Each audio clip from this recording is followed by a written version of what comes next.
বলতে পারিনি।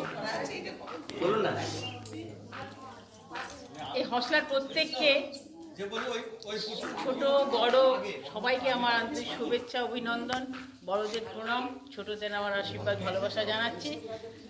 আমি স্কুলের শিক্ষিকা হিসাবে সব কথাগুলো শিক্ষিকার মতনই হয়ে যায়, এটা খারাপ লাগে আমার। তবে সবাইকে আমি শ্রদ্ধা জানাচ্ছি।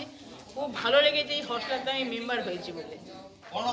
ও যখন হয়েছিল আমি তখন ওকে বলেছিলাম যে তুমি হসলার মেম্বার হয়েছে, আমাকেও করে দাও, আমিও যাবো ওখানে। তারপরে আমাকে মেম্বারশিপ নেওয়া হয়। আমার খুব ভালো লেগেছে এই সংস্থাটা। এত মানুষের সঙ্গে পরিচিতিটা সব থেকে বড় কথা। আমি মানুষকে নিয়ে থাকতে খুব ভালোবাসি, সেই জন্যই বলছি যে এটা আমার এত ভালো লেগেছে। এটা অনেক দিন থাকুক, আমাদের আমৃত্য থাকুক, আমরা হসলার মেম্বার হয়েই থাকবো, এটাই চাই।